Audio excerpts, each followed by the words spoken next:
Olá pessoal, sejam todos muito bem-vindos a mais um programa Spot Show, seu programa de esportes na web, uma forma diferente e única de falar sobre esportes. Eu sou Marcelo Lopes, fundador do Cuca Beta e apresentador do programa Spot Show.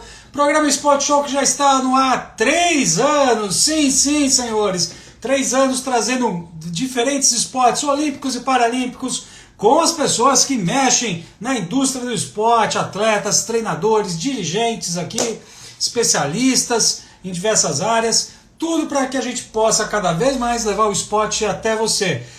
Eu faço o programa geralmente junto com meu amigo Jorge Carlos Júnior, que já está aí conosco, e também com ele, Luiz Taioli, o nosso amigo Salsicha. A gente geralmente faz o programa às quintas-feiras, direto do Cowork Block Time Heroes, lá na rua Galeno de Almeida 188. Mandar um abraço para toda a família do Block Time Heroes. Enquanto nós não voltamos aí ao nosso dia a dia normal, nós estamos aqui segunda a sexta-feira, e depois que passar toda essa pandemia, também nós vamos estar fazendo o programa aí, e também ao vivo lá às quintas-feiras com toda essa turma aí.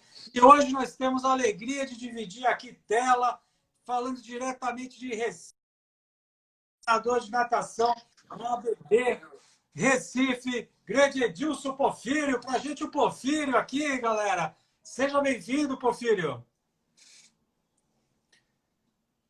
Só esperar um pouquinho que deu uma travadinha, galera, normal.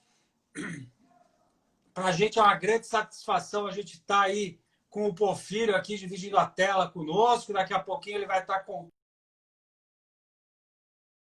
trabalho de base aí. Porfírio deu uma saidinha aqui, nós já vamos tentar fazer novamente aqui a conexão com ele. Ok, solicitação enviada, vamos lá. É isso aí, galera, programa ao vivo aqui. Espera só um pouquinho, vamos lá.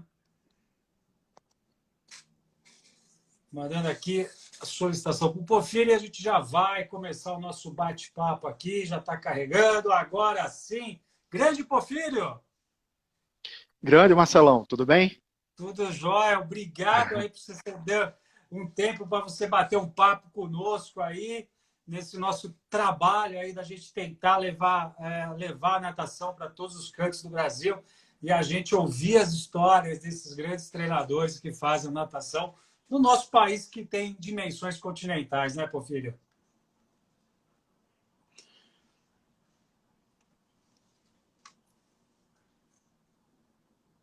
Vamos aguardar um pouquinho só aí, galera. O Porfírio está entrando aí, a gente está com só o problema.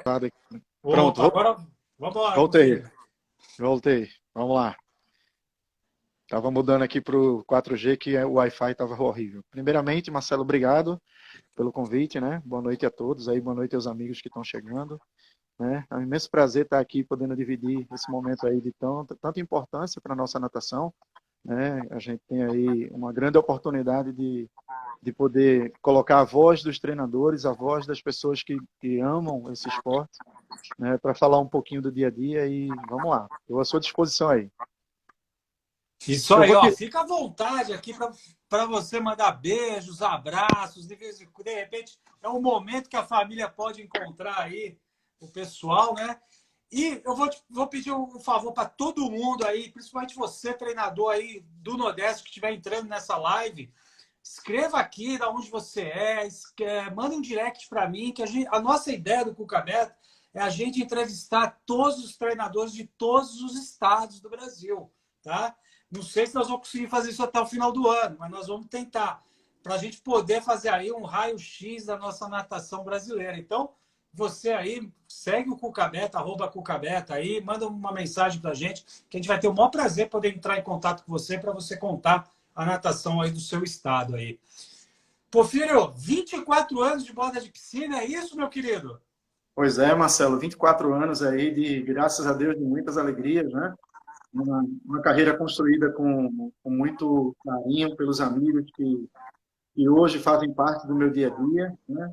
Graças a Deus, eu só tenho alegria da lembrar da natação. E esses 24 anos aí foram super marcantes, porque foi num momento, né, que a nossa natação ela estava começando a ascender, né? Eu lembro aí dos Jogos de Atlanta, 1996, eu já estava nadando, e lembro da importância, né, daquele evento para mim, né, enquanto atleta e, logicamente, enquanto profissional no futuro, né? Então, são 24 anos aí, graças a Deus, aí, de muitas alegrias. Fantástico, fantástico. Porfírio, explica um pouquinho aí como é que surgiu essa paixão pela natação, Porfírio? Beleza, Marcelão. Eu vim de um local onde não tinha praia, né? Eu morava na região um pouco mais central do estado de Pernambuco, e nesse local não tinha praia, então até então a preocupação com o litoral era zero, né? E de repente minha família se mudou totalmente para o litoral e a gente se viu na necessidade de aprender a nadar por conta de segurança, né? O primeiro momento da natação para mim foi no aspecto de segurança. Eu via todos os amigos que moravam na praia ali há mais de 10 anos atravessar, né, a praia para o outro lado, que tinha uma barreira, um dique, e toda vez que era esse momento, né, depois daquela peladinha, eu não conseguia porque eu não sabia nadar. E Ah, eu pedia meu pai, né, que ele me colocasse na natação. Inicialmente não foi uma escolha levada pelo amor, foi pela necessidade, e logo em seguida a natação me descobriu, né? Então, assim, a primeira, eu recordo, né, desse momento, o quanto é importante o primeiro contato com um bom profissional de educação física. O que me fez continuar no esporte foi ter tido a sorte de ter o colega Paulo Hermes, que hoje, até hoje, ele vive e trabalha com natação, né, como uma pessoa que não só me balizou na modalidade, no esporte, mas assim, me balizou para a vida também. Lembro de quantos treinos a gente terminava e ficava conversando, né, falando da vida, política, futuro. E eu dizia para ele, eu quero ser um profissional de educação física. E, graças a Deus, hoje eu me realizo como um profissional de educação física. nossa, você falando assim, como é importante, né, aquela resenha no final do treino, né, antes do treino, né, que muitas vezes a gente no início da profissão a gente não está percebendo a mudança ou a importância que a gente está fazendo em relação ao jovem, né, Porfírio? Isso, assim, a natação, ela quando há 15, 20, 30 anos atrás, era uma modalidade que não era tão valorizada como é hoje. Hoje você pode ver que quase todo condomínio ele tem piscina, quase todo colégio ele tem piscina também, né? E ela vem se ressignificando a nível de importância porque todos veem os benefícios que são promovidos pela natação, né? E hoje a gente tem um mercado totalmente favorável para os novos profissionais. Então, os novos profissionais que vão estar vindo vão pegar hoje uma estrutura, né, de trabalho diferente da que eu peguei. Né? Eu comecei a trabalhar numa piscina de 12 metros e meio. Nessa piscina de 12 metros e meio, eu entrei para substituir uma tia que trabalhava com a educação física. Na época, não tinha a presença tão forte do Conselho de Educação Física. Para falar a verdade, não existia o conselho, mas eu já Sim. nadava, né? E ela me colocou essa missão, né? Olha, eu não vou poder continuar mais e eu queria que você assumisse minhas aulas. Então, as primeiras aulas foi com a agendinha, anotado lá na janela, o que é que eu ia fazer. Uma aula com 2 alunos e uma outra aula com um aluno. Isso foi meu início. Então, assim, até hoje, eu sou eternamente grato. Eu tenho contato com essas 3 pessoas. E logo em seguida, tive a oportunidade de ir para uma academia, onde eu cheguei a dar aula para 50 pessoas numa turma de hidroginástica. Quer dizer, então foi assim, uma verdadeira mudança, né, na minha carreira, né? Eu saí de um projeto menor para um projeto um pouco macro, que é dentro da academia, e lá, graças a Deus, eu tive o apoio não só dos amigos, mas também da estrutura, que era a Academia Raia 7, e eu sempre atribuo ao proprietário como um formador. Ele me ajudou a me transformar no profissional que eu sou hoje. Tem alguns conselhos que realmente eram importantes, tinham outros que eram meio... Ele aperreava bastante quanto à questão da competência, né? Não elogie muito não, porque se elogiar muito ele vai ficar se achando, né? Tem aquele jeito meio ríspido, mas foi uma pessoa que contribuiu muito para o meu crescimento. Sensacional, galera. Sensacional. Turma, se vocês quiserem, segue aí Porfírio Tech, @Porfírio Tech. Se você não conhece o Cuca Beta, siga o Cuca Beta, @Cuca Beta. Segunda a sexta-feira, a gente sempre fazendo grandes entrevistas. A gente fechou um pouquinho antes de entrar aqui no programa com uma grande atleta, fez história aí nas maratonas aquáticas, vai estar conosco na terça-feira que vem. Eu não vou soltar o spoiler ainda, tá, galera? Não vou soltar o spoiler ainda. Turma, quem quiser mandar também aí pergunta para o Porfírio, bater esse papo, essa resenha conosco aqui, seja bem-vindo, coloca aí, a gente vai encaixando aqui no nosso Vamos bate-papo, lá. ou no nosso bate-perna aqui, eu não sei como, né? A gente vai chamar isso aqui, mas tudo bem. Porfírio, conta um pouquinho para nós aí, em que momento está aí a natação aí de Pernambuco, natação de Pernambuco que já revelou grandes atletas aí para o Brasil, Isso, né? isso. O momento atual, a gente está passando por esse momento que tá o país todo, para falar o mundo todo, né? É um Sim. momento que a gente está em pausa, então a gente não pode avaliar precisamente esse momento, mas falando um pouco do passado, né? Falando aí de 10, 15, 20 anos, 30 anos atrás, Pernambuco ele sempre foi agraciado com grandes safras de nadadores, né?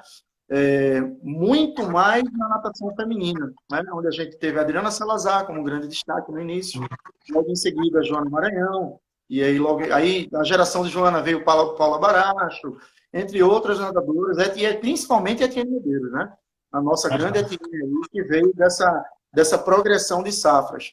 A natação masculina da gente revelou grandes nadadores, mas no meio do processo esses nadadores não conseguiram concluir, né? Porque existe ainda uma tendência de que pensando assim dessa maneira, né? Que para se desenvolver é preciso ir para os grandes centros. E hoje está todo mundo vendo que não precisa. Que o que o teu treinador sabe aqui em Recife é o que o treinador de São Paulo também está fazendo, que é o treinador do Rio também está fazendo. Lá nos Estados Unidos, como a gente já assistiu várias palestras, várias lives, não tem nada diferente. E a diferença é o seguinte, eles acreditam 100% no programa, eles têm um poder de influência 100% com os atletas, ou seja, todo mundo compra a ideia do treinador, e aí é muito fácil de dar certo. Então, assim, hoje a nossa natação, ela vem se destacando como uma atleta no feminino, né, a que vem chamando mais atenção, que é a Beatriz Bezerra. Eu tive o grato prazer de ter essa atleta no meu programa durante 2 anos. Ela nadou comigo no Petis 1 e no Petis 2. E nesse período de Petis 1 e Petis 2, ela me trouxe muitas alegrias, né? E vem continuando e vai dar muitas alegrias ainda para Pernambuco. E a gente torce para que ela consiga continuar no processo para dar muitas alegrias para o Brasil também. Mas o momento atual da nossa natação é complicado. Sabe por quê? A gente tem um grande parque aquático que a piscina foi secada. Teve que secar a piscina do Esporte Clube do Recife. Porque não estava entrando renda e a equipe teve que migrar para piscinas menores, piscinas do estado. É um momento muito crítico, Marcelo, muito preocupante aqui em Pernambuco. Muito. Esse é um problema muito sério aí, né? A questão que realmente abala muito a gente, né? E que a gente precisa, de alguma forma, tentar evitar, né, ter essas perdas, né? Isso. A gente, ao meu ver, a gente tem uma demanda muito maior do que o nível de estrutura que a gente hoje oferece, né? Isso. E quando a gente retira mais uma estrutura aí, mais uma peça, aí isso afeta completamente aí o trabalho e A gente não tem perspectiva. O pessoal do esporte, a gente não sabe como é que eles vão voltar. E estão todos os treinadores aflitos com isso. A gente, quando viu os amigos tendo que dividir o espaço em piscinas de amigos, em piscinas de 15 metros, de 18 metros, o esporte que há 5, 6 anos atrás foi uma grande potência aqui do nosso estado, né, por conta de uma má gestão, isso é uma coisa que tem que ser dita também. Não vamos colocar a culpa somente na pandemia, houve uma má gestão do clube, uma valorização baixíssima para o que a natação do esporte vinha dando, né, e o resultado é uma equipe que não conseguiu se manter durante esse período, infelizmente. E em qualquer empresa, né? A gente precisa começar a pensar nisso. Eu sempre gosto de comparar o esporte com grandes empresas. Uma empresa que ter uma má administração num período, mesmo que seja curto, vai estar contaminando o seu futuro. Vai estar contaminando. Dificilmente você vai conseguir neutralizar um futuro mais negativo para essa empresa no seu crescimento e até mesmo na sua sobrevivência, né? Então, tem uma frase que eu ouvi uma vez no Vale do Silício, e mais do que nunca, né? Eu converso muito com o professor Alexandre Indiani, e eu falei, ele foi o primeiro a escutar essa frase, né? Que é uma coisa que eu carrego desde 2017 dentro de mim, e a gente fala muito aqui no Cuca. O que mataria o seu negócio? Então, essa é uma frase que a gente deveria, assim, sempre estar pensando em respondê-la, sabe? O que pode matar o nosso negócio, né? E aí pode vir inúmeras coisas na sua cabeça e talvez você vai ter que encontrar uma solução para uma dessas, né? Isso. Porfírio, só para a gente dar sequência, você falou uma coisa muito importante, né? Do acreditar no programa, né? E isso foi uma fala que nós fizemos uma entrevista aqui com o Fernando Scheffer, tá no nosso IGTV, fica o convite para o pessoal ver, porque quando eu peço para ele mandar uma mensagem para os jovens atletas, o Fernando Scheffer, que hoje já está lá no topo da pirâmide, ele fala exatamente isso. Acredite no programa do seu treinador aonde você quer que esteja. Então, assim, eu tive que agora fazer essa interrupção para pincelar isso, porque eu acho sensacional essa fala sua. E, assim, né, eu convido todo mundo a assistir, os treinadores, comente com a sua garotada aí, porque realmente é muito importante aí. Porfírio, conta pra gente como é que é o seu dia a dia aí na ABB, meu querido. Marcelo, é um dia a dia, assim, para mim é prazeroso, porque eu passo mais tempo no clube do que em casa, né? Atualmente eu trabalho lá em 2 turnos, eu trabalho pela manhã e trabalho à tarde, e à noite eu trabalho no colégio, Colégio Damas, mas a maior parte do meu dia é no clube, né? Eu começo com a categoria Master, eu trabalho lá com Master de 6 até as 8 da manhã, são 2 horas de treino, e essa turma é uma turma que vem me trazendo muitas alegrias. Eu tenho o grato prazer aí de ter grandes atletas daqui, do estado da gente, de Pernambuco, voltando à natação, né? Grandes destaques da nossa natação regional. Assim como também eu tenho um prazer também de ter um atleta olímpico na minha equipe também, né? Rafael Mosca, ele nada na equipe comigo. Ele está morando aqui em Recife e é um dos atletas da categoria Master aqui da Recife. Então, pela manhã é o Master e à tarde é a categoria Petis. Então, são 2 categorias. Eu tenho só uma dúvida, Marcelo. O pessoal, tu está conseguindo me ver? Porque a imagem está travada. Está me vendo? Agora sim, agora sim. Pronto, porque está um pouco travado aqui, mas tranquilo. Se vocês estiverem me ouvindo e me vendo, tranquilo. Então, a maior parte do meu dia é aqui, né, trabalhando com a categoria Master Petis, né, um pouquinho puxado, né, eu tenho uma janelinha ali de 2, 3 horas para poder fazer um personal e voltar, mas a maior parte do meu tempo eu estou dentro da BB Recife, eu estou dentro da estrutura da BB Recife. Conta para nós um pouquinho, né, para quem não é de Recife, quem não teve ainda o prazer aí de ir no Recife, conta para nós um pouquinho da estrutura aí da ABB aí de Recife, para a gente. Beleza, é uma estrutura que cresceu com os seus 8, a ABB tem 81 anos, né, de existência. A princípio, começou com uma sede no Centro Histórico de Recife, e recente agora, né, há 62 anos, ela está no local que está agora e só vem crescendo, né? Nós contamos lá com 2 piscinas olímpicas, 2 piscinas semiolímpicas de 25 metros, um parque aquático com uma piscina de 15 metros, também há uma área de lazer nesse parque aquático, uma piscina de aprendizagem. O clube conta com 2 quadras, uma coberta e uma aberta, um salão para 5.000 pessoas, os eventos sociais são um dos grandes fortes da ABB. E assim, a comunidade ela tem uma particularidade muito forte. Lá a gente costuma dizer que a gente está em casa. Então, os meninos geralmente chegam para treinar de 2 horas da tarde e os pais deixam no clube e quando é 6, 7 horas da noite eles voltam para casa. Ou seja, eles treinam, eles saem do treino, vão para a biblioteca, estudam, aí sai da biblioteca, vai na cantina, faz o lanche, aí espera o pai e volta para casa. Então é como se fosse a segunda casa, porque às vezes eles passam mais tempo dentro do clube do que fora. E assim, a estrutura é uma estrutura espetacular, né? A gente está com uma nova gestão, né? Essa gestão ela está começando a ter o clube, o domínio maior do clube, todas as particularidades, né? E graças a Deus a gestão ela está encaixando perfeitamente com o trabalho dos profissionais do clube. Bacana. Ó, o Rodolfo Nunes aqui comentando situação bem complicada que a natação brasileira vive hoje. Precisamos muito descentralizar o esporte. Também concordo. Investigadores e federações precisam de apoio para programas terem continuidade.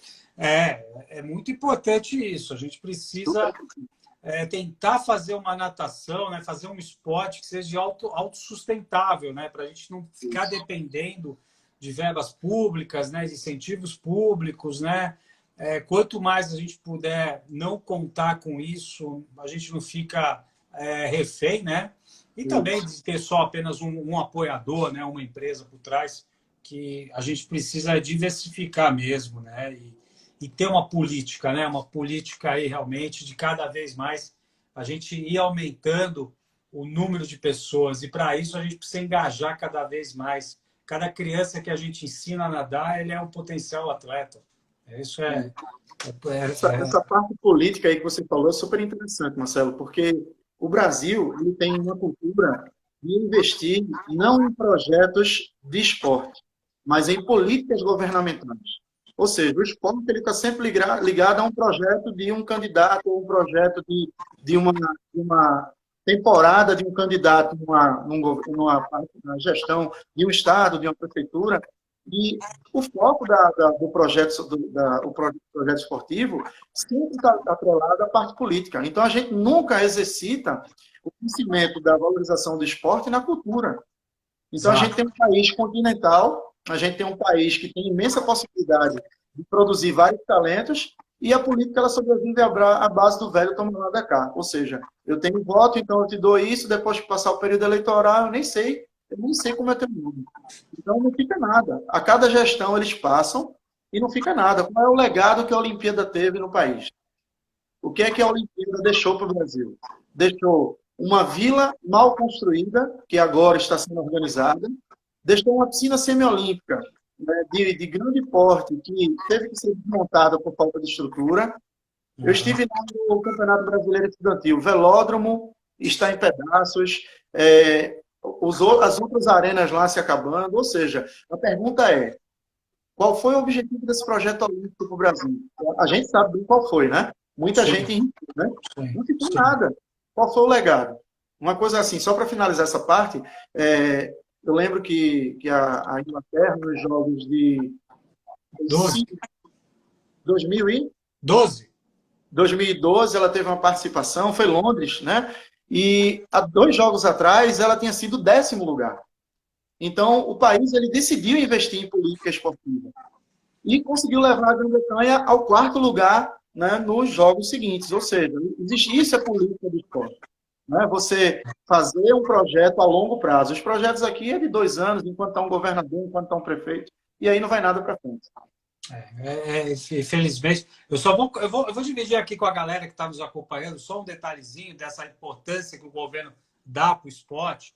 Singapura, né, que teve até a sua primeira medalha de ouro conquistada no Rio de Janeiro. Eu tive lá em 2010, 2011, não me recordo bem agora.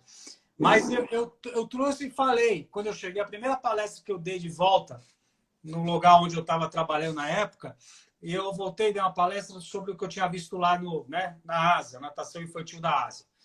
E o que eu falei? Eu falei, gente, a Singapura tinha acabado de realizar os Jogos da Juventude, que tinha sido a primeira edição. Eu falei, Singapura vai ganhar uma medalha muito em breve aí, e se bobear vai ser na natação. Falei isso, o pessoal falou, mas Marcelo, você tá louco? Eu falei, não tô.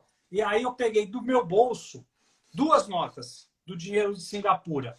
Uma das notas tinha um garoto escrevendo em cima de uma carteira escolar. Sim. E a outra nota tinha um garoto nadando. Então, quando a gente vê o esporte, vê a educação impressa na nota, aí a gente tem uma outra, né, uma outra identidade. Para mim foi impressionante. Eu falei, gente, nunca vi isso. Natação numa nota, né, uma nota de circulação. Você fala, gente, não tem né? Então, a importância que eles dão para o esporte, né, é fantástico mesmo. Ô, Porfírio, já falando um pouquinho aí, né, dessa estrutura, falando da estrutura da ABC, um tema que a gente está sempre levantando aqui para a gente aprender, né, é sobre a natação de base. Então, eu queria que você falasse um pouquinho aí, como é que se encontra a natação de base de Pernambuco, e se você quiser até fazer um raio-x, né, na sua opinião, aí do Nordeste, fique à vontade, meu querido. Beleza, Marcelão. A gente tem uma situação bem crítica aqui no Norte-Nordeste. Né? A gente vem de um regional, né? São 2 regionais, na verdade. O primeiro regional acontece no primeiro semestre e no segundo. O primeiro do primeiro semestre é o Pedro Nicolas, e o segundo é o Caco Caminha. Mas antes era só chamado de Caco Caminha. Quando eu entrei na BB Recife, em 2005, essa competição ela tinha 540, 600 atletas. E eu lembro de uma conversa do professor Sérgio Silva. Aproveitar e mandar um abraço aí para o amigo Indiane. Boa, Indiane. Obrigado aí. Obrigado aí, amigos. E aí eu lembro de uma conversa do professor Sérgio Silva no Congresso Técnico, que era outra coisa que fazia grande diferença, que na época o Congresso Técnico ele decidia sobre a categoria de base, hoje não mais. Então, numa dessas reuniões, ele explanava para a gente a preocupação do quanto a natação estava caindo, a natação de base da gente. E eu lembro das falas dele em relação à procura da gestão da CBDA para valorizar a natação de base, para fazer alguma coisa pelos meninos, e é como se a gente estivesse se afogando. Então, na verdade, foi o que aconteceu com a natação de base no país. Ela se afogou. Ela não conseguiu chegar aonde o potencial dela permitia. A gente tinha regiões que não tinham estrutura nenhuma, que deveriam e poderiam receber um apoio da CBDA. Né? Quando eu não digo apoio estrutural, de levar uma piscina para lá, mas eu digo, vamos fazer um campeonato aqui, vou pagar a arbitragem, vou pagar a medalha, né? Vou baixar o valor da inscrição. Quer dizer, se teve essa previsão e pouco foi dado valor a isso. Resultado, nossa última competição, 330 nadadores. O último Norte-Nordeste, né, que foi no ano passado, lá em Natal, a gente teve aí uma redução de 50% em menos de 10 anos. Vou te dizer, essa pandemia preocupa, porque as crianças são altamente assim, dinâmicas, elas não vão ficar esperando. Então, eu procurei saber de alguns atletas que não estavam envolvidos no treino virtual, e algumas me diziam, não, ele não está fazendo porque ele está fazendo aula de violão. Então, ele não está fazendo porque ele entrou num curso de inglês. E assim a gente vai perdendo a natação de base da gente, né? E antes tão promissora, com um trabalho tão bem feito pelos profissionais do Norte-Nordeste, está se perdendo porque faltou o olhar mais cirúrgico da CBDA. Não para cortar a parte de cima do problema, porque ele ia continuar lá embaixo apodrecendo, mas cortar o mal lá embaixo. O que é que precisava? Incentivo, capacitação, valorização dos profissionais, né? Um evento que contasse com um cuidado maior, um olhar melhor da CBDA. E realmente isso, eu posso dizer a você que foi um dos grandes problemas, porque o trabalho pelos treinadores nunca parou. A gente depende disso, né? E um outro problema também, Marcelo, só para complementar essa parte, é que hoje, nosso sistema de ensino, né, o nosso Enem, ele oferece uma política pouco vantajosa para atletas. Porque as escolas agora elas competem. O foco da escola é ser a escola que aprova mais em medicina, que aprova mais em direito, que aprova mais em administração. E para isso, eu tenho atletas, por exemplo, de 12 anos, que isso há 8 anos atrás não existia isso. Eu tenho atletas de 12 anos que têm 2 períodos integrais na escola. E aí a gente tem que se virar no clube para criar um horário para esse atleta vir e nadar pelo menos 1 hora. Então, assim, fora todo esse problema, a gente ainda tem aí uma rivalidade, uma competição muito forte entre as escolas que está tirando os alunos. Ou seja, a perspectiva de futuro no colégio, a gente sempre atrela ao esporte. Né? Tanto que quando o atleta vai mal no treino, a gente procura saber como é que tem a escola também. Mas a escola, ela está pouco se preocupando com o esporte. Né? Hoje eu trabalho no colégio, né, no Colégio Damas, e eu costumo dizer que a gente é uma redoma lá, porque o esporte tem uma força muito grande lá. Os alunos do 3º ano lá, eles ainda fazem educação física. O 3º ano do ensino médio ainda faz educação física, ainda participa dos jogos, mas não são todas as escolas que pensam assim. Infelizmente, isso vai mudar de uma forma que vai ser irreversível. É preocupante, muito preocupante. Esse fator da escola ser um competidor, né? Porque se ele, tudo bem, se ele quisesse oferecer 2 turnos para a criança, mas que oferecesse esporte para a criança, esporte feito de uma forma séria, né? Com uma estrutura, mas não é isso. A gente hoje a gente tem aí, a gente teve um convidado aqui que passou e falou, nós temos 20 milhões de crianças que não tem nem quadra hoje esportiva. 20 milhões. Então, quer dizer, é um problema muito sério o nosso esporte dentro do sistema educacional, né? Infelizmente. E agora, esse número que você falou, realmente, em 15 anos, você sair de 600 atletas para 10 anos. 330, 10. é muito. Dez. Assim, é uma coisa absurda. É preocupante. E é triste, porque com certeza o treinador enxerga isso. Ele Sim. vê cada vez mais, talvez, a raia dele menos vazia, ou ele conversa com o amigo que está desempregado, Isso. né? Ou você começa a olhar para as caras e você não vê nenhuma cara nova. Isso. E aí, a minha pergunta é, o dirigente não enxerga isso? É para isso que a gente torce, né? Porque a gente está pedindo socorro. Né? Esse Exato. momento da pandemia, ele tem teve o lado negativo, todo mundo sabe, inegável, e infelizmente trouxe algumas coisas que vão ficar para positivo. Né? Por exemplo, a capacitação dos profissionais. Né? A gente hoje teve a oportunidade, né, ao longo desse período da pandemia, de ter lives com lendas da natação. Né? Eu assisti uma live com o Michael Ball, outra live com o Bill Sweetingham. Quer dizer, então, assim, eu nunca imaginaria participar de um congresso ou de algum tipo de curso com dois. Então, ficou um lado positivo, né? A gente conseguiu, como eu coloquei num dos textos, a gente conseguiu colocar o conhecimento de forma linear.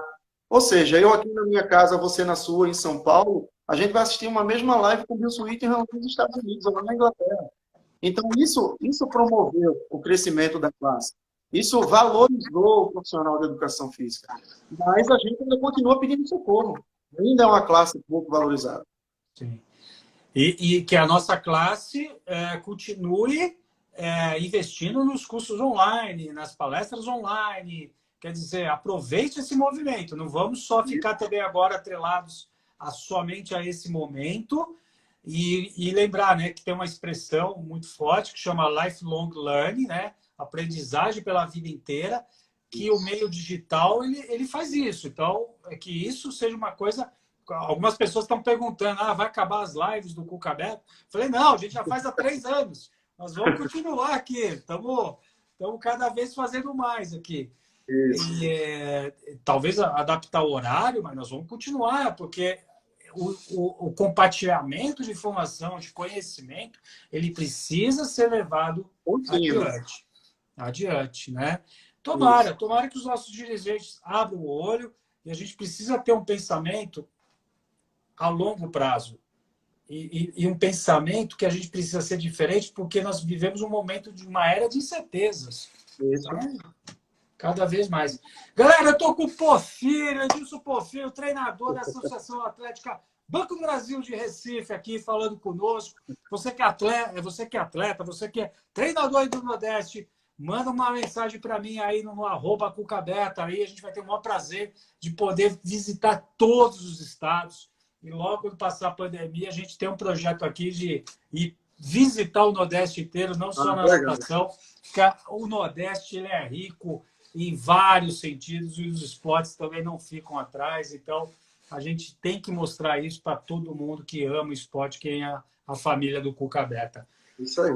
Porfírio, um tema sempre muito recorrente que a gente fala aí da natação brasileira é sobre a natação feminina. Se você até no início aqui destacou Paula Baracho, Joana Maranhão, Adriana Salazar. Cara, na sua opinião, o que a gente precisa fazer para que a natação feminina tenha o mesmo desempenho que a masculina, cara? A gente sabe que estruturalmente, quando a gente fala de estruturalmente, eu estou falando da condição atlética, né, da mulher e do homem, né? Ela tem um perfil mais voltado mais madura em relação à tomada de decisões, principalmente quando se trata da vida acadêmica. Ela consegue perceber o futuro com mais facilidade, né, até onde é possível que a carreira seja mantida. Né? E a gente sabe bem que o sistema classificatório no Brasil, a gente tem alguns índices, né, principalmente de campeonato brasileiro, que termina limitando um pouco a chegada. Se você for ver os índices de campeonato brasileiro de piscina longa, pouquíssimas atletas de clubes elas têm acesso. Então, eu preciso assim, entender, gostaria muito que houvesse uma flexibilização, né? Logicamente, sem perder a qualidade, porque a gente também não pode abrir de tal forma que os atletas também não cheguem com qualidade lá em cima, mas promover a chegada daqueles atletas que estão ali no dia a dia se esforçando, assim como aquelas outras nadadoras, né, que estão ali no programa também. Né? Se a gente for avaliar a natação feminina por um prisma simplesmente crítico, a gente termina esquecendo também de avaliar que nossa última medalha nos Jogos do Rio foi feminina, foi Poliana Okimoto. Né? E a nossa próxima e possível medalha pode vir de Etienne, pode vir também de Ana Marcela. Então, a gente tem uma natação feminina boa, uma natação feminina de qualidade. O que está faltando é a massificação. E essa massificação, ela depende, aí, talvez, de uma política, né, em torno das regras do CBDA que promova a chegada dessas nadadoras. Eu penso assim, Marcelo, pessoal, de repente poderia se criar 3 tipos de índice como a natação americana. A natação americana ela tem um índice A, que é a equipe que vai para o Mundial e para Jogos Olímpicos, né? Tem a equipe B, que vai para Jogos Pan-Americanos e Campeonato Mundial de Curta, e tem a equipe C, que nada as etapas do Copa do Mundo. O Brasil ele podia fazer um modelo parecido com esse. A gente poderia ter um índice para atletas que estavam prontas para nadar Jogos Olímpicos e Mundial de Longa. Se essas atletas já estão colocadas para esses 2 eventos, esses atletas não participariam dos outros eventos. Ou seja, Mundial de Curta não nadaria no Pan-Americano, daria vaga, a possibilidade, vamos dizer assim, a oportunidade para que atletas subissem. E eu estou na base, eu estou vendo que, se eu continuar no ritmo que eu estou, eu consigo chegar na seleção brasileira C, que é aquela seleção que vai para etapas da Copa do Mundo, que nada amistosos internacionais. Então, acho que precisa existir, né, uma política de valorização melhor para a aproximação desses atletas. Né? Criar, por exemplo, como eu falei agora, 3 seleções, né? E promover essas seleções, porque eu acredito que o conhecimento, falado isso aí muito pelo professor Wander, né, numa das lives promovidas por Capu, e quando o atleta está na seleção, ele aprende também, quando ele é convocado, assim como o treinador. Então, a oportunidade da chegada na seleção não é somente para o atleta, é para o técnico também. Ele vai enriquecer também, juntamente com ele, o atleta. Então, eu acho que a gente tem que flexibilizar um pouco mais, mas sem perder qualidade, mas promover, né, uma perspectiva para quem está embaixo. Eu saber que eu treinando, eu vou ter chance de chegar a um dos estágios ali na seleção brasileira. Mesmo que não seja a principal, mas eu nadei uma etapa da Copa do Mundo porque eu cheguei na seleção brasileira. Mas eu tive a oportunidade. Eu acho que, na verdade, o que falta o fator motivação. A gente tem pouca motivação para a natação feminina. Ó, o Gianni está comentando aqui, o problema deste modelo, professor, é que elas têm muito mais atletas que nós. Antes de implantarmos este modelo, temos que ter mais crianças e jovens nadando. Isso. Você quer responder? Deixa eu ver aqui. Foi do Indy, né? Mas eu só vou colocar aqui, enquanto você dá uma leitura, eu gostei do que você comentou. Concordo que também a gente precisa ter mais crianças e jovens nadando aí. Pelo que eu entendi, né? Além disso, nossos recursos são muito pequenos também é outra questão aí, né, Indy? Uhum. Mas, assim, eu gosto de ouvir essa questão da gente tentar prolongar ao máximo a vida da nadadora, né? Que isso que eu entendo da sua proposta. Que eu gosto. Tem esses pontos que o Indy está pondo aí, mas... Sim. Cara, eu pego uma frase aqui de uma live que nós fizemos com o treinador da categoria Sub-21 do vôlei, Eduardo Gonçalves, treinador do Esporte Clube Pinheiros, que ele fala que até o 21 é o grande gargalo, depois o 21 é o profissional. Uhum. E aí, o que acontece? Eles já perceberam que a fase de maior desenvolvimento do atleta é entre 28 e 32. Então, a gente acaba cortando meninas com 21 anos, que talvez não estejam prontas no primeiro momento, né? E que a gente não sabe, talvez elas iam performar muito melhor lá na frente do que essas meninas que estão performando agora, entendeu? Então, quer dizer, o vôlei, que é o segundo esporte, hoje tem esse problema de gargalo muito forte, e uma das sugestões deles, que aí esbarra em valor, é que eles querem criar um sub-23, né? Mas fica à vontade aí para responder, só para a gente fazer. Eu gosto sempre de trazer outras modalidades da gente poder fazer esse parâmetro aí. Beleza, aí assim, complementando o que Indy falou, concordo também, Indy. Lá no início, a gente conversou sobre as políticas, né, governamentais. E esse modelo, né, pensando na massificação, depende de uma política voltada para o esporte que não esteja ligada a uma política de um determinado momento que o país esteja vivendo. Né? Que não faça parte de um projeto de um presidente, mas que faça parte da Constituição do país, como a gente teve agora o Fundeb anexado à Constituição do Brasil. Ou seja, é algo que ninguém mais vai mexer.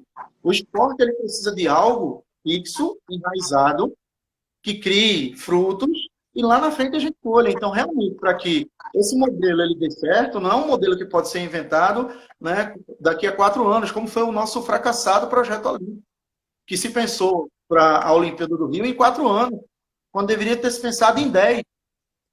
O projeto olímpico é um projeto de 10 anos, no mínimo. E se pensou no projeto olímpico do país em 4 anos. Então é preciso que, se a gente quer mudar a realidade do nosso esporte, a gente está em 2020, a gente tem que mudar para os Jogos de 2030. O projeto é esse. E trabalhar nele. E não simplesmente, o governo de tal acabou o projeto. Como a gente vê isso acontecer com muita facilidade. Então, como eu tinha comentado antes, a gente tem uma política, uma política de esporte que está atrelada à proposta dos políticos, né? Então, é difícil de vingar. Mas concordo com você, é preciso que realmente chegue mais gente dentro do CONE, para quando lá embaixo chegar, a gente tenha mais atleta realmente para poder fazer essa seleção. É isso aí, ó. O Indy aqui está complementando, que foi até logo no início nós comentamos, e você levantou um problema aí do Nordeste, principalmente do Recife, aí é conciliar escola e esporte, né? Realmente é um grande problema aí da conciliar escola e esporte. Você estava falando aí de 2 turnos com as crianças. O Rodolfo Nunes aqui, incluir natação no ensino fundamental e médio, aumentar a carga horária da educação física.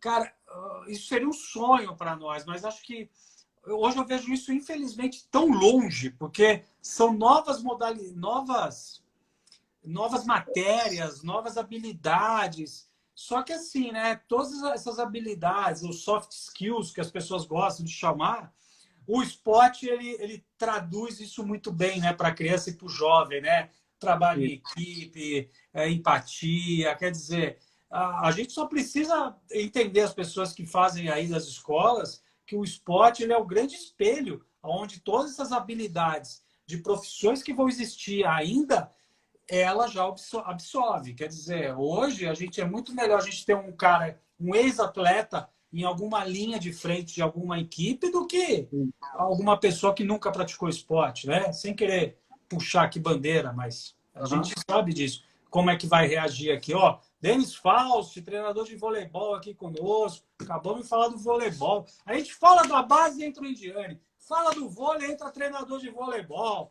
Cara, eu vou falar da Gisele Bint daqui a pouco aqui também, ver se ela entra aí na live com a gente aqui. Muito bom. Indy pediu para lembrar aqui essa pergunta que ele fez aqui. Na verdade, o problema do gargalo é conciliar escola e esporte. Aí, complementando isso que Indy está falando, né, com essa nova LDB, a gente teve uma desvalorização do esporte na escola, onde o tempo das aulas de educação física, a carga horária da educação física, ela foi diminuída. Então, houveram outras áreas do conhecimento que tiveram a necessidade maior de aumentar a carga horária. Então, assim, é importante, sim, que contenha conciliar esporte e escola, mas se a gente não mudar essa política educacional, se a gente não mudar a maneira como é construída, né, as leis que vão ali produzir a possibilidade para que a educação física seja valorizada dentro da escola, dificilmente a gente vai sobreviver. É um fim que a gente estava indo. Até pouco tempo, eu lembro agora de uma das reuniões que aconteceu no início do ano, que era a possibilidade da diminuição do esporte acontecer de tal forma dentro da escola que ele iria desaparecer. Então, o departamento esportivo do colégio com a mão na cabeça, porque a carga horária do pedagógico subiu porque é uma exigência do governo federal.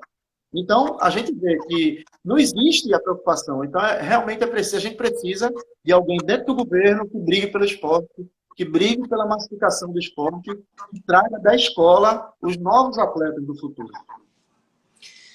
Lembrando que a gente tem várias pessoas lá em Brasília que são ex-atletas, né? Atletas de nome, atletas que tiveram uma passagem um pouco menor, mas a gente tem uma grande população de ex-atletas lá no Congresso, no Senado, que poderiam, né? Não vou nem falar deveriam, poderiam estar ajudando aí, pelo menos para que existisse o diálogo, existisse a conversa, e que essa conversa, esse diálogo fosse cada vez mais aberto, mais público e contando com a participação dos treinadores, né?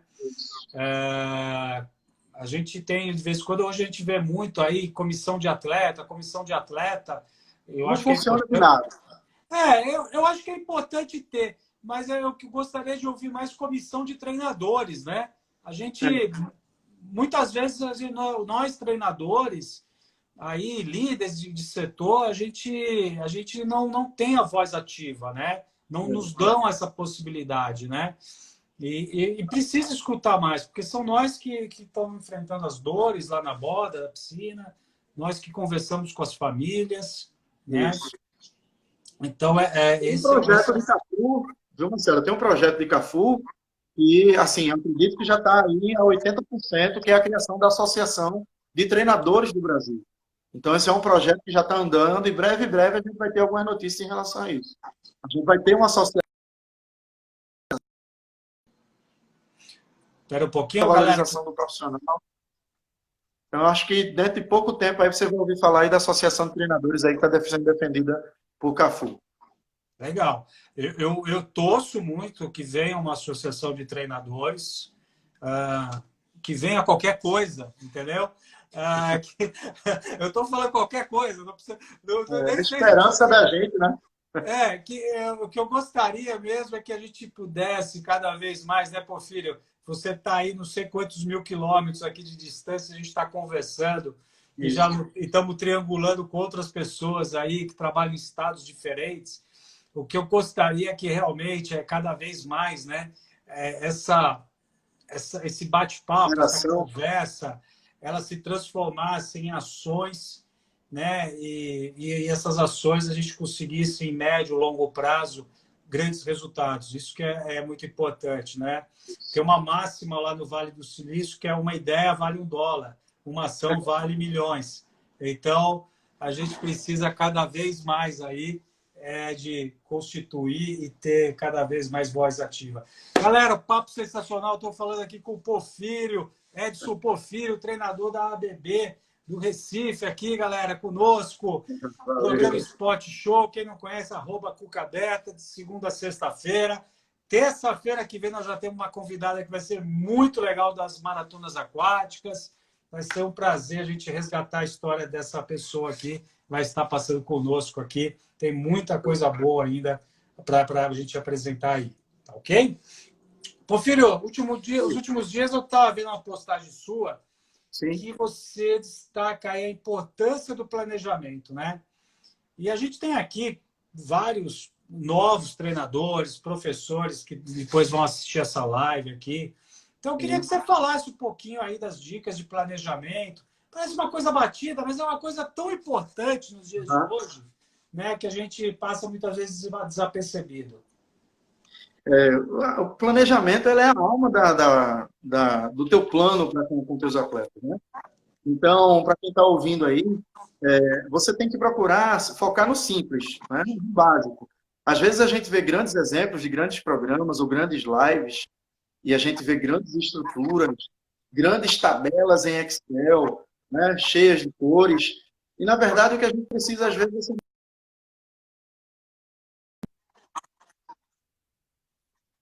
que vai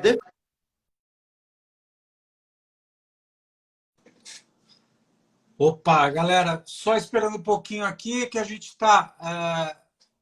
a gente vai estar esperando aqui o Porfírio entrar novamente. Que caiu aqui a live aqui, galera. Eu sou Marcelo Lopes, aqui apresentador do programa Spot Show aqui, galera. Programa Spot Show de segunda a sexta-feira, sempre às 7h, 19 horas da noite, a gente aqui fazendo o programa aqui. aguardando só a volta do Porfírio. Voltou. Manda bala, Beleza, Porfírio.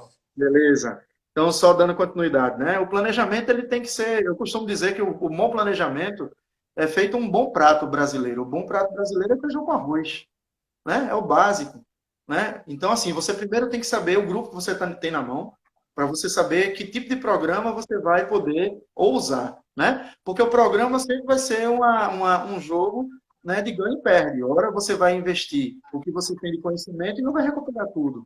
Ora você vai dedicar no planejamento horas de parte teórica e, na verdade, você vai ter que cortar um monte de coisa porque os atletas não estão conseguindo responder.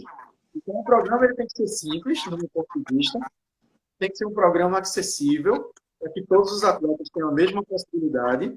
Logicamente, se você tiver um grupo mais diferenciado, dentro do mesmo trabalho, você consegue dar cargas de trabalho diferentes, né? A gente precisa ter em mente o tempo que o programa precisa atingir. Então, a gente, às vezes, planeja de maneira errada. A gente, eu vou competir em agosto, eu estou agora em julho, então vou programar de julho para agosto. Eu não gosto de programar assim, eu gosto de programar de evento para trás. Então, geralmente, eu vejo o momento em que eu vou chegar com o meu atleta na parte principal e vou trazendo o período de forma regressiva. Então, aí eu vou ter mais tempo, mais cuidado para analisar datas específicas, do momento que o atleta não pode estar, que é uma coisa super importante. A gente tem que saber em quais momentos o atleta vai estar no programa. Porque, às vezes, o programa um mesociclo para uma participação de 18 treinos e o atleta falta 8. Ele perdeu quase 50% do programa. Então, a gente tem que criar algo que seja possível para que o atleta faça, né? Então, eu acredito muito, viu, Marcelo, que um grande plano para um treinador, ele tem que contar, primeiro, com um grande grupo envolvido, né? A gente tem que fazer com que a filosofia do trabalho seja aceita pelos atletas e eles entenderem que é o melhor para que a gente pode aplicar para trazer resultado. E o mais importante de tudo é fazer com que o trabalho ele tenha um objetivo específico, mas que a gente não perca, né, o foco principal, que é manter o atleta em grande atividade ou durante muito tempo em alta performance. Eu acho que esse é o grande estudo da questão do planejamento. Hoje a gente tem eventos que são muito próximos um do outro e isso faz com que o rendimento não seja o mesmo. Então, o atleta ele tem que entender no programa que o foco vai ser um. A gente planeja para aquele foco e a gente tem que ligar nele. Acho que o programa ele tem que ser mais ou menos assim, dessa forma. Resumindo um pouquinho. Não, sensacional. Aí mandar um abraço aqui para o treinador Mário Alberto Leite, do Grêmio Náutico União, aqui conosco. Por isso que é legal a gente fazer live. Estão conversando no Recife, tem Minas Gerais aqui também participando, tem Rio Porto Alegre aí. Cara, é muito legal isso. Isso é muito bacana. Legal. Não, eu gostei muito aí de você falou uma coisa que é fazer o feijão com arroz, né, cara? Isso é básico.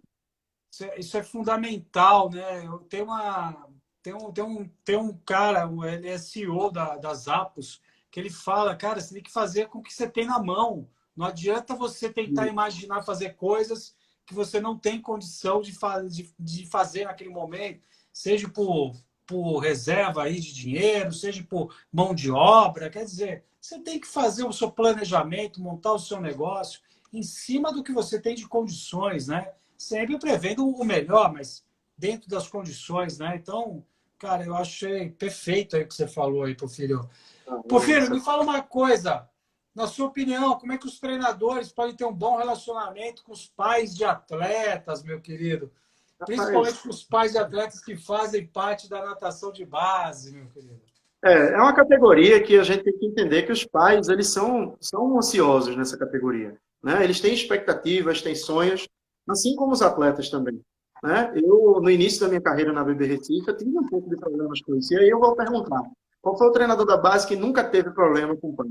Mas o diferencial está na maneira como você vai passar pelo problema, né? Eu vou te citar um caso, para ser bem resumido. Eu tinha um grupo de pais que, não vou dizer se era mulher ou homem, para ficar até, né, que dois pais, né, me davam um pouco de trabalho. Eu estava prestes a fazer um swing camp lá em São Paulo, no Corinthians. E de 2 em 2 anos a gente estava viajando para um swing camp. E a primeira coisa que eu pensei, eu disse, caramba, A e B não podem me atrapalhar. O que é que eu vou fazer? Aí eu disse, tenho uma ideia. Chamei A para ser a diretora da comissão da viagem e chamei B para ser a responsável pelos passeios em São Paulo.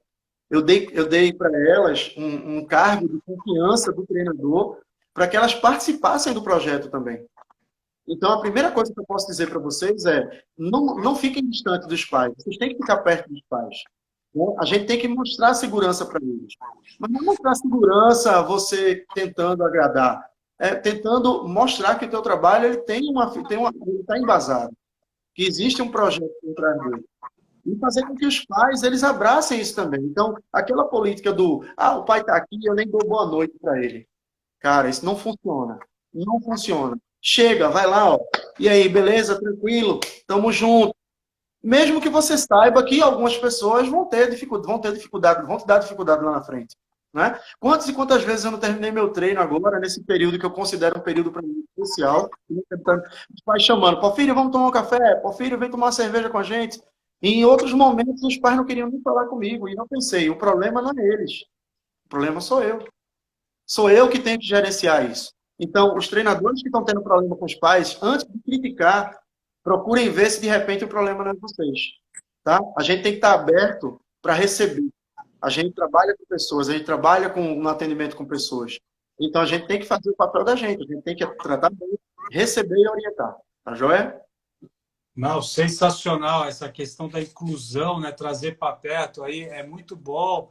Diane completando aqui, temos que mostrar segurança e educá-los para entenderem como funciona o processo. Entender o processo é fundamental, mas eu gosto muito disso. E esse finalzinho que você falou, né? De repente a gente perceber que talvez o problema esteja até com o treinador, né? Isso. Não, ou seja, ter visões, ter esse viés diferente. Sensibilidade. Não, sensibilidade. Porfírio, você está fazendo sucesso com a galera do voleibol. O Anderson aqui, grande treinador de voleibol aqui conosco também. Aí. Um abraço aí, Anderson. Pô, é legal, Porfírio. Porfírio, me conta uma coisa, cara. Vocês já voltaram ao treinamento aí? Graças a Deus, voltamos. A gente voltou agora, na última terça-feira, ou seja, já fazem 8 dias. Né? A gente seguiu o plano de liberação do governo do Estado, que dividiu em etapas.